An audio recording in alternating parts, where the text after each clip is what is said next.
Okay, welcome back to BUSA 100 Part B. I'm trying something a little bit different, trying to see how this format works for us. So now we're talking about committees and task force. At some point in time, many of you have been asked to participate on a particular committee or work on a small team to achieve a particular goal. Well, that's the same thing we're talking about regarding committees and task force. So if you take a look in your book, you'll see on page 217, we actually talk about this. We just completed discussing working within a group or working within a team. Well, now we're going on to these mini groups that are basically committees. So if you're on a committee, these could be a permanent formal group that performs a particular task. Now, these are generally held in organizations, and people put together committees often, but you hear them in various permanent fashions. So that's what a committee is. A task force is more temporary. It's a group of employees responsible for developing either a particular change about something or coming up with an idea, more so kind of on a one-time basis. So you'll see that a good bit. There's an example in your book that talks about Coca-Cola has often used task force to basically come up with recommendations for problems or issues. So that's why you would actually see that in some companies. For example, they also mentioned that IBM, Prudential, and General Electric are also companies that use this cross-functional task force to develop ideas in their organization. Project teams and product development teams have very similar functions. So a team, as we are well aware, that has the benefits of being able to pool members' knowledge and skills and make greater use of them than one person working alone. For example, many of you are in teams in most of all of your classes. And the reason why we do that is because we like the collaborative nature of being able to get all your ideas together working on a single project. So teams require this harmony and cooperation and basically synchronizing all those efforts and flexibility. So you'll see that in project teams, particularly project teams are those that are similar to task force, which normally run their operation and have a total control of a particular project. Project development teams or product development teams basically are a specific type of project team that's formed to come up with a design or implement a new product. So you'll see these often, and there's other ones as well. There's quality assurance teams and what they call self-directed work teams. The quality assurance team sometimes is called quality circles. They're fairly small groups of workers basically being brought together to solve a problem. So you may see that in many organizations as well. There again, another example is IBM or Xerox or companies in the automobile industry that uses that concept pretty well. The self-directed team is a group of employees responsible for an entire work process, for example. They're very flexible, they have the ability to make changes pretty quickly, and employees, for example, at 3M use this concept pretty well. The flow of communications in an organization basically varies. And so you'll see here that there are a number of different areas. So the CEO either has downward communication or upward communication.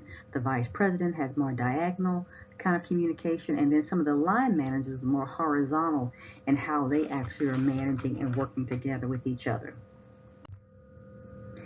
Cloud computing and internet. It feels very interesting that we're talking about this considering where we are right now in our history. But cloud computing and internet allows us to kind of have more control over our overall computing resources. It can be less expensive than some hardware or some software, but then again, it can require us a lot of time to learn how these systems work. For example, we're trying out all these new systems here to provide great instruction for you in your classes, but there's not one size that fits all. And so it just gives you an idea. This is another way that organizations and teams work together and learn to communicate very well. There's this combination here. I thought it was a really good graph. It talks about the types of formal communication. Now, there's this formal communication that's basically upward, downward, horizontal, and diagonal. And I just actually talked about that. If you look at, I can't seem to go back. Let's see here. Well, if you saw the slides a couple of slides ago, you notice that there's all these different ways that basically people were communicating. And so you see this upward, which basically information flows from the lower levels to the higher level of the organization.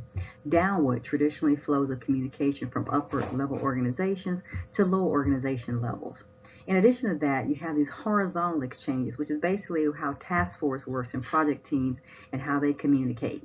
Then you have this diagonal approach where individuals from different levels and different departments communicate differently. So you have all these different types of formal communications in organizations and teams, and this really nice graphic really communicates that, I think, very well to show us that there is so many ways to communicate in an organization rather than just time. Now, most of us have heard of the grapevine. You know, you hear this terminology, you think, okay, I know what that means. Well, the grapevine is very informal. You hear water cooler talk, for example. So this is basically a separate system that's away from the management or formal controls. It's very informal. You may have friends and those who are working in various settings with you that basically are just this team of people you get together with and talk about what's happening around you. That happens all the time. For example, in class, you probably have this group of people who each time class is over with, you say, hey, this is what I learned, this is what we're doing, etc. And so these people like to manage this communication in a more informal way. But managers can turn the grapevine to their advantage. So you hear it as basically, and they see it as a sounding board that allows them to hear your information and understand, what you're talking about. People love gossip. They love to talk about what's happening in organizations. And managers, particularly people like us who are trying to understand management, are trying to figure out how can we use this informal structure to our benefit.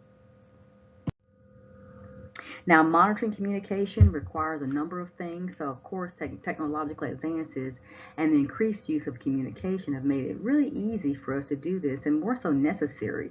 And so this just gives you an idea that this is something we continue to work on and continue to focus on managing our communications. And in order to be effective, we have to look at how do we encourage employees to provide more feedback. You've seen it. People say, hey, give me survey information about this, and no one completes the survey. It makes it challenging for us to understand what's really going on in the organization when you don't have that. So managers always are trying to find feedback. It helps us identify those strengths and those weaknesses.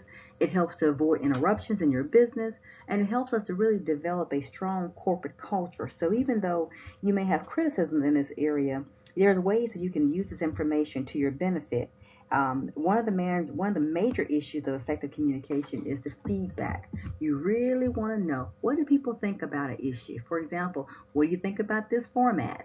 I'm trying out something different, so we'll see what the best way to do it. But that's how we actually are able to improve communication effectiveness overall.